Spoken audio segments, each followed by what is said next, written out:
शाह साहब बिल्कुल जिस तरह से हमारे पैनलिस्ट कह रहे हैं कि अगर वो ठीक थे तो वो वहाँ पर रहते हुए, अपने ओहदे पर रहते हुए सारे केसेस का सामना करते हैं, यहाँ से उनका केस वाकई वीक नहीं हो जाता? आप कैसे देख रहे हैं?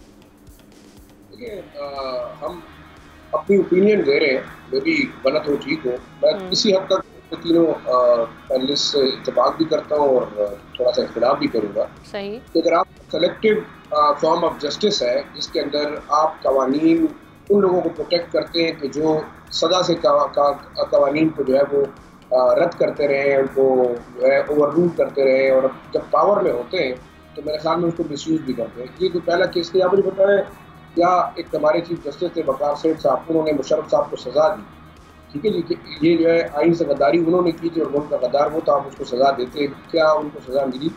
जस्टिस कयूम सिद्दीकी की मिसाल हमारे सामने है, वो जो कुछ कहते रहे, क्या उसके बाद क्या हुआ? मैं इस बात को जस्टिफाई नहीं करता कि शायद रिटायरमेंट के बाद अगर किसी ने करप्शन की हो, मॉरल हो, इलीगल हो, या आप समझें फाइनेंशियल करप्शन हो और आप उनको जो है राइट ऑफ कर दें, लेकिन क्या वाकई जो सुप्रीम जुडिशल काउंसिल का फैसला था, वो जो अभी उन्होंने इस केस को दोबारा सुना और उसके ऊपर अपनी राय दी, क्या ये वाकई ऑब्जेक्टिव है? क्या ये वाकई सच मबनी है?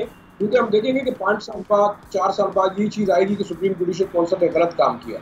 जब जस्टिस फायज ईसा के खिलाफ रेफरेंस दायर किया गया तो उस वक्त की हुकूमत या किसी की इमाम पर हुआ था।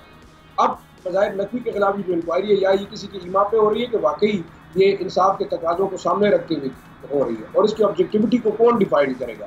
बाकी अगर क्वेश्चन उनको है, मेरे ख्याल से अगर जैसे कि वेड़ा साहब ने कहा कि जी ऐसा होना नहीं चाहिए, जिस तरह के कानून के अंदर है कि वो रिटायरमेंट के बाद नहीं सुन सकते। तीसरा जो हम मुद्दा वो ये कि जस्टिस एजाज की बात की सलाह है, तो क्या हम उस पर ये कमेंट कर सकते हैं कि उन्होंने क्यों रिजाइन किया, इनके साथ 3-4 क्यों गए? क्या उनको कोई खौफ था कि इस सिस्टम के अंदर वो वाकई उनके अकाउंट, या उनको फोर्स किया गया? मेरे ख्याल में देखिए, अगर आप तमाम जिंदगी अपनी नौकरी करते हैं और आप एक पीक तक जाते हैं और उससे पहले आप अपने आप को उस चीज़ से अलहदा करते हैं, देयर आर सम रीजंस। अब आप कहेंगे कि जी अब मियाँ साहब की सज़ा को देख लें, वो गए, सज़ा हुई, इन्हीं अदालतों ने सज़ा दी थी, इससे पहले बाकी जो हमारे सिटिंग प्राइम मिनिस्टर्स थे, इन्हीं अदालतों ने उनको कन्विक्ट भी किया, किसी को क्या सज़ा दी, तो आखिर में क्या हुआ? आपने एक ही दिन में सारी सज़ाएं माफ़ कर दी। तो क्या आप उन तमाम जजेस की अकाउंटेबिलिटी करेंगी जो कि भुट्टो साहब से लेके अब तक मियाँ साहब तक गलत सज़ाएं देते रहे, उन लोगों के साथ नाइंसाफी करते रहे, वो बड़े आराम से इंजॉय कर रहे हैं जिंदगी? मैं ये नहीं समझता कि सिर्फ फाइनेंशियल करप्शन की बात है या किक्स बैक की बात है। अगर आपने अपने ओहदे और अपने ओथ को डिफाई किया है, आपने गलत डिसीजंस किए, तो क्या उसके बाद जब आइंदा आने वाले लोग हैं उन डिसीजंस को वो रिव्यू करते हैं या रिवोक करते हैं? तो जिन्होंने गलत डिसीजंस किए वो कहाँ स्टैंड करते हैं? आपकी अदालतों में हजारों बल्कि लाखों ऐसे केसेस हैं जो कि जो है वो मबनी थे जजेस की जाती पसंद नापसंद पे, उनकी कोएर्जन्स पे, उनके ऊपर जो फोर्स था, प्रेशर था।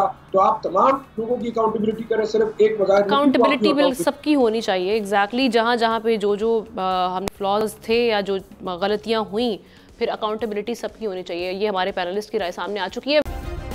सब्सक्राइब करें और बेल दबाएं ताकि कोई खबर रह न जाए।